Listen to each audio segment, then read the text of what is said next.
Media మిత్రులందరికీ నమస్కారం.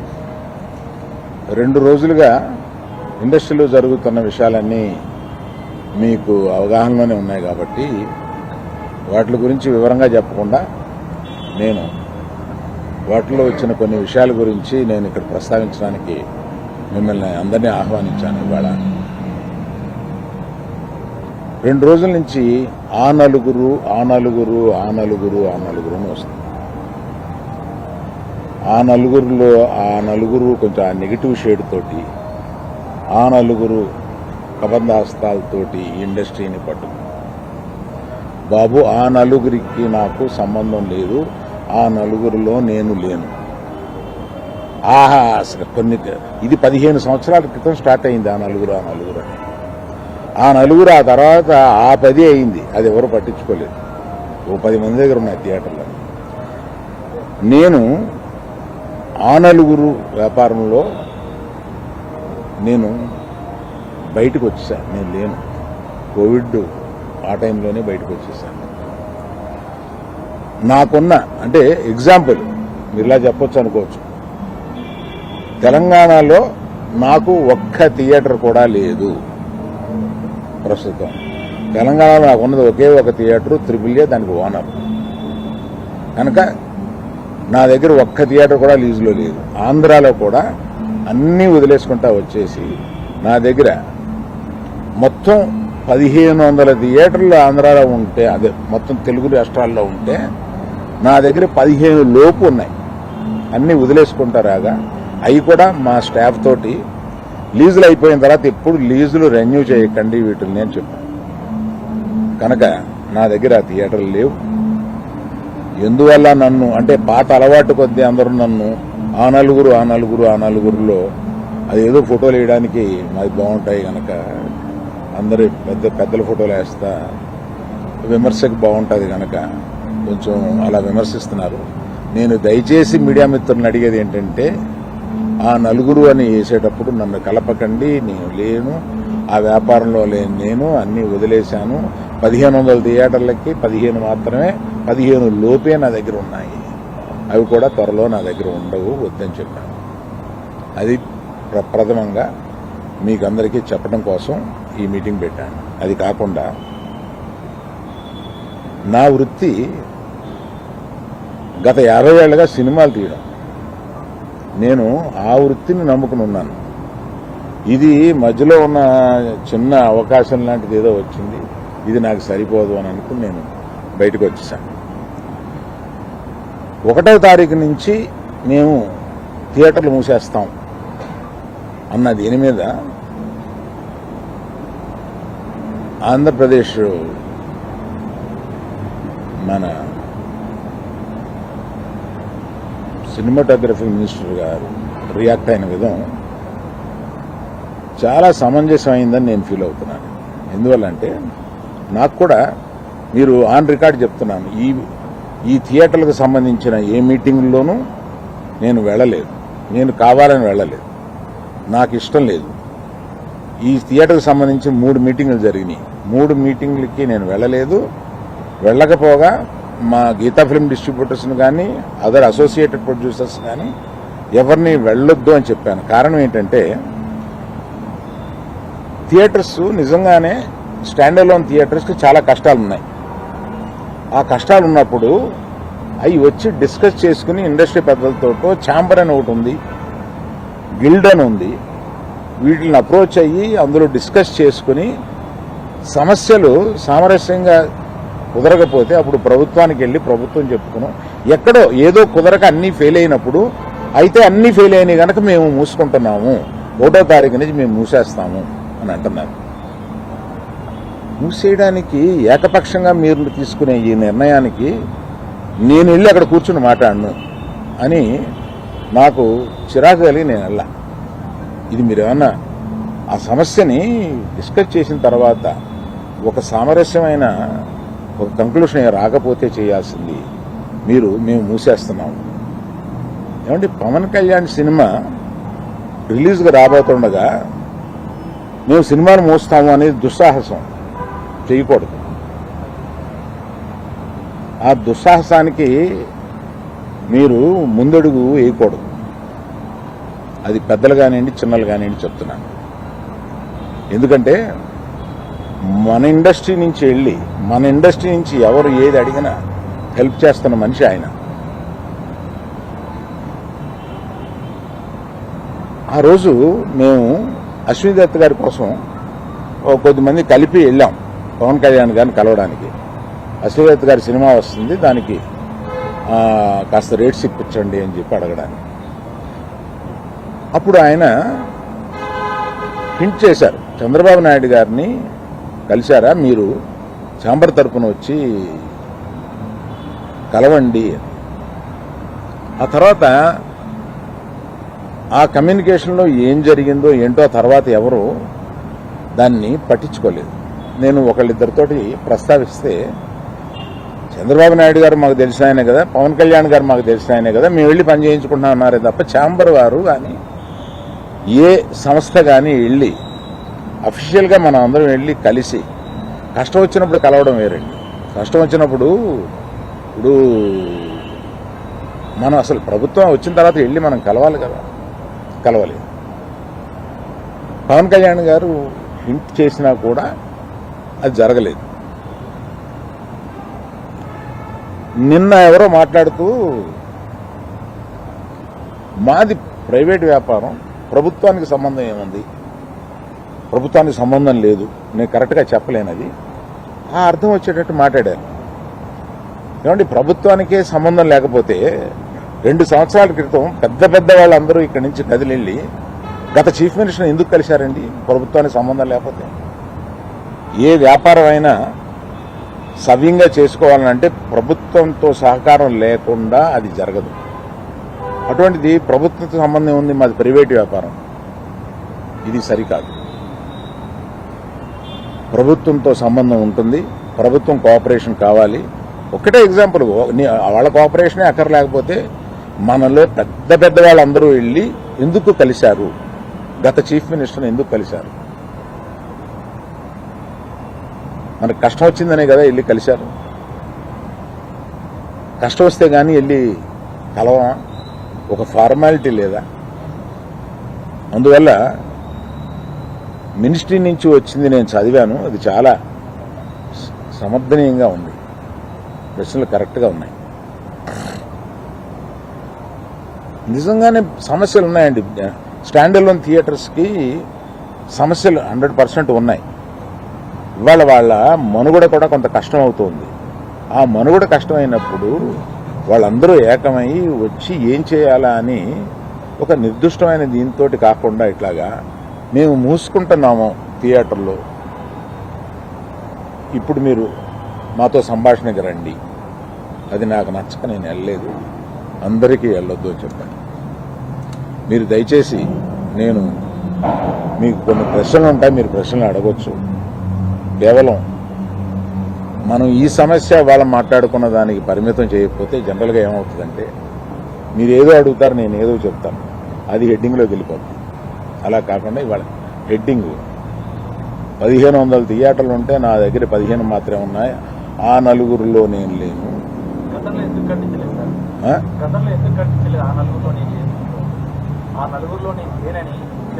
ప్రశ్నలకు వచ్చామా?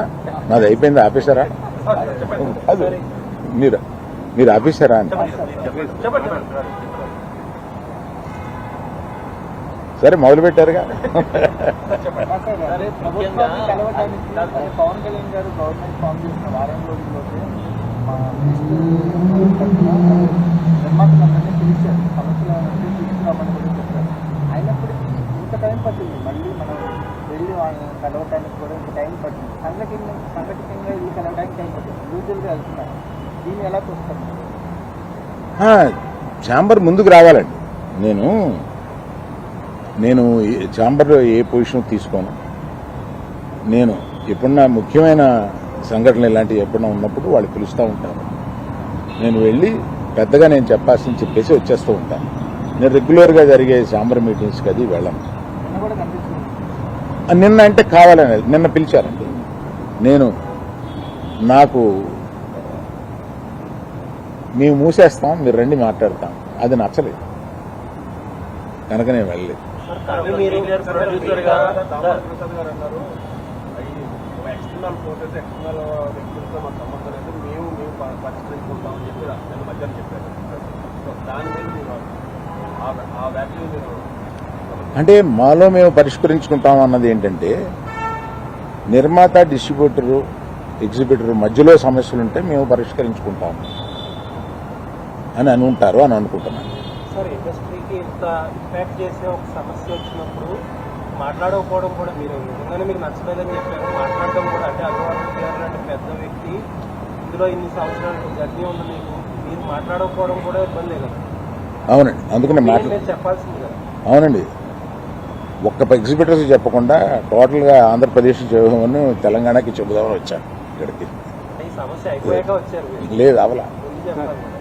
పవన్ గారు రిటర్న్ గిఫ్ట్ అని చెప్పారు, దానిపైన మీరు అభిప్రాయం? నిజమే కదండి, పవన్ కళ్యాణ్ గారు బాధపడింది 100% నిజం.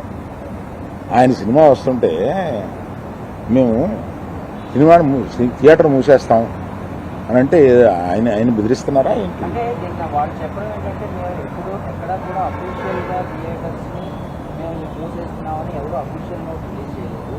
ఇది కేవలం ప్రచారం జరిగింది, దీనికే విచారణలో అయ్యి అని వాళ్ళు చెప్పడం జరుగుతుందని కూడా అన్నారు. అండ్ ఇంకో విషయం ఏంటంటే మీరు ఆ నలుగురిలో లేకపోయినా ఇండస్ట్రీలో ఒక పెద్దగా మీరెందుకని ఇనిషియేటివ్ తీసుకోలేదు, అంటే వెళ్ళి కలవాలి, లేకపోతే నిజంగా యూనిటీ అనేటువంటిది ఇప్పుడు ప్రస్తుతం ఉన్నటువంటి మీరు అన్నట్టు ఇన్ని 3 బాడీస్ ఉండగా ఏ ఇండివిజువల్ వచ్చి తీసుకోవాలి, బాడీస్ తీసుకోవాలి. నేను కూడా వీటిలో యాక్టివ్గా లేను, కానీ నా సపోర్ట్ ఎక్కువ నాకు ఉంటుంది. ఏదైనా సమస్య వచ్చినప్పుడు నేను వెళ్తూ ఉంటాను, సపోర్టు నన్ను అడుగుతూ ఉంటారు. నా అభిప్రాయం వాళ్ళు నన్ను నిర్లక్ష్యం చేస్తారని కాదు, తప్పకుండా పెద్ద సమస్య వచ్చినప్పుడల్లా నన్ను పిలిచి మాట్లాడుతూ ఉంటాను. పరిణామాలన్నీ చూస్తే నిజంగా ఆయన సినిమా విడుదలకు ముందు కుట్రగానే భావించవచ్చా, థియేటర్లు బంద్ చేయాలనేది కుట్రగానే భావించవచ్చా? లేదండి, అది నేను కొంతమందితో మాట్లాడితే ఇది తాత్కాలికం.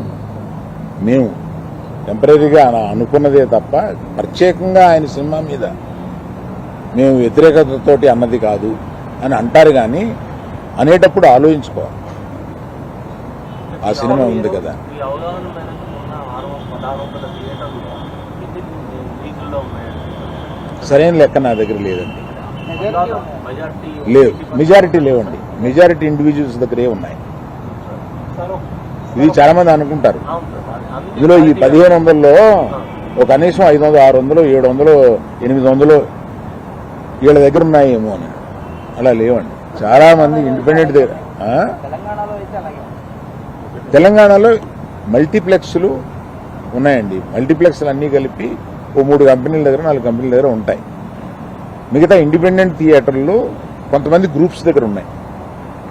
అది కాకుండా ఇండిపెండెంట్గా థియేటర్స్ బోల్డ్ ఉన్నాయి. సింగిల్ స్క్రీన్స్ మీద గుత్తాధిపత్యం అయితే లేదండి.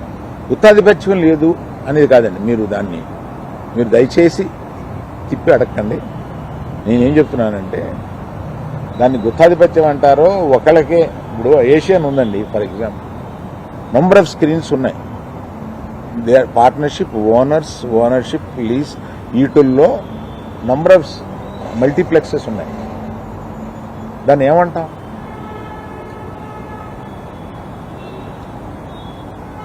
మీరేదో అడుగుతున్నారు. సార్, పర్సంటేజ్ విధానం కనుక తెస్తే స్టాండ్ అలోన్ థియేటర్స్ కంటే కూడా లీజ్ ఓనర్లకు ఎక్కువ బెనిఫిట్ అవుతుంది అని ఒక టాక్ అయితే ఉంది. మీరు దానితో ఏకీభవిస్తున్నారు? నేను ఏకీభవించట్లేదు అసలు. అప్పుడైతే థియేటర్లకి మేలు జరుగుతుందంటే అది మరి దాన్ని సపోర్ట్ చేయాల్సిందేమో. థియేటర్లకు మేలు జరుగుతుందా లేదా, మీకు కావాల్సింది ఏంటి, థియేటర్ల వారికి కావాల్సింది ఏంటి, ఇక్కడ డిస్ట్రిబ్యూటర్ అనేవాడు ఒకడు ఉన్నాడండి, అతను మర్చిపోతున్నాను. డిస్ట్రిబ్యూటర్కి ఏం కావాలో కూడా ఆలోచించాలి.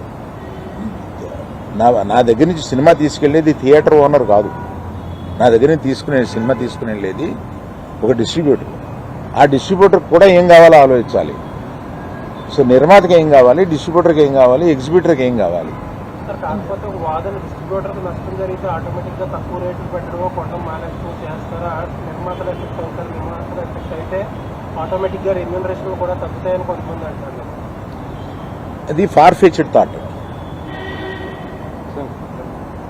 సార్ ఇప్పుడు మీరు ఆనందంలో మీరు లేరు అని ఒక ఈ కూల్ డ్రింక్స్ ఇయే రేట్ ఎక్కువ టికెట్ రేట్ కంటే అవే ఎక్కువగా ఉంటున్నాయి కదా. అట్లనే నాకు క్లాస్ దాని మీద నాకు అవగాహన లేదు. మీరు ఎప్పుడైనా తీసుకుంటే సార్ మీరు ఆల్రౌండర్ పర్సంటేజ్ విధానం ఎంతవరకు కరెక్ట్ అంటారు? ప్రొడ్యూసర్ డిస్ట్రిబ్యూటర్ అన్ని అదే ఛాంబర్ వారు సీరియస్ గా డిస్కస్ చేస్తున్నారు కదా, ఒక నిర్ణయంలో వచ్చిన తర్వాత నేను చెప్తాను. అంటే మీకు ఎక్కువ అనుభవం సార్ మీరు చెప్పాలి. ఏపీ తెలంగాణ కర్ణాటకలో తప్ప మిగతా అన్ని చోట్ల కూడా ఈ పర్సంటేజ్ విధానం నడుస్తుంది. కేవలం ఈ మూడిట్లో మాత్రమే ఈ రెంటల్ విధానం నడుస్తుందని.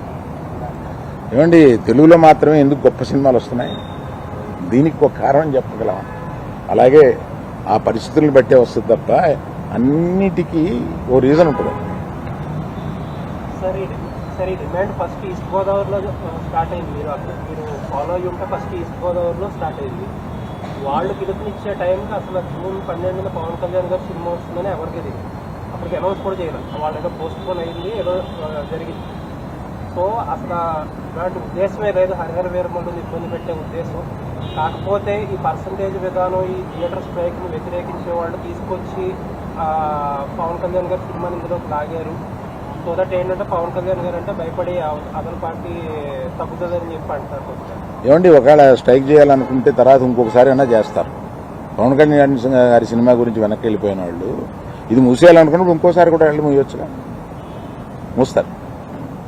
కానీ ఈ సమస్యను డిస్కస్ చేయకుండా ఏకపక్షంగా అలా అనడం అనేదానికి నేను వ్యతిరేకం. అందుకని నేను ఆ మీటింగ్లకు వెళ్ళలేదు. సార్ మీరు ఇప్పుడు థియేటర్స్ మీద మీకుండే సింపతి మీకుంది, మీరు ఇప్పుడే చెప్పారు. బట్ జెన్యూన్ కాజ్లో సఫర్ అయ్యే వాళ్ళు కూడా ఉన్నారు ఇప్పుడు. మొత్తం అదంతా సైడ్ ట్రాక్ అయిపోయి ఇప్పుడు మొత్తం పవన్ కళ్యాణ్ గారి చుట్టూరు, హరిహర వీరమల్లు చుట్టూరు తిరుగుతుంది. ఇన్ఫాక్ట్ ఆ ఇష్యూ లేకపోతే మీరు బయటకు వచ్చేవారు కాదు. దీన్ని ఎలా చూడొచ్చు అంటే మీరు చెప్పిన దాంట్లో ప్రశ్న ఏం లేదు, ఎలా చూడొచ్చు? అంటే ఇప్పుడు ఇష్యూ అంతా అసలు రియల్ ఇష్యూ అంతా సైడ్ ట్రాక్ అయిపోయింది. ఎవరో దాని గురించి మాట్లాడట్లేదు. ఇప్పుడు మొత్తం మాట్లాడేదంతా హరిహర. అది మీ అభిప్రాయం అయితే ఇక్కడికి వచ్చి చెప్పండి.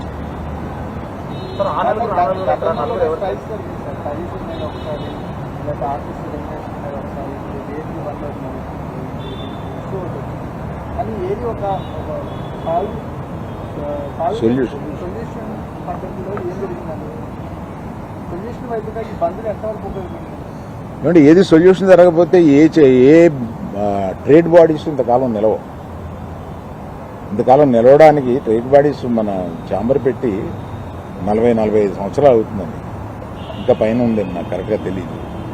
ఈ ట్రేడ్ బాడీలో కూర్చుని చాలా సమస్యలు పరిష్కరిస్తూ ఉంటాం. గిల్డ్ కూడా ఒకటి మొదలైంది. అవును, గిల్డ్ కూడా ఒకటి మొదలైంది. అది కూడా ప్రొడ్యూసర్స్ మెయిల్ జరిగింది అనుకుంటున్నాను. అవును, ఇప్పుడు ప్రస్తుతం గిల్డ్ వల్ల ప్రొడ్యూసర్స్కి ఎక్కువ మేలు జరుగుతుంది అని నేను అనుకుంటున్నాను. సార్ మరి భవిష్యత్తులో ఎప్పుడైనా ఇండస్ట్రీ నుంచి మరి ఏపీ గవర్నమెంట్ కలవడానికి మర్యాద జరుగుతుందో కూడా కలవలేదు అనేది కూడా అవునండి, దానికి నేను కూడా చాలా బాధపడతాను. జరిగే అవకాశం. థ్యాంక్ యూ అండి. వెయిట్ చేశారు యూనిటెడ్ ఏదో ప్రొడ్యూసర్స్ దాని మీద సార్ ఒక లాస్ట్ క్వశ్చన్ సార్, క్యూబ్ కంపెనీలో మీకు ఏమైనా వాటాలు ఉన్నాయి? క్యూ కంపెనీలో నాకు వాటా లేదు. క్యూబ్ మీ చేతుల్లో, యూఎఫ్ఓ సురేష్ బాబు గారి చేతుల్లో ఉంది. అందుకనే థియేటర్స్ కొంచెం సఫర్ అవుతున్నాయని బయట ఒక టాక్ నడుస్తుంది. యూఎఫ్ఓ సురేష్ బాబు గారి చేతిలో లేదు. క్యూబ్లో నేను పార్ట్నర్ కాదు.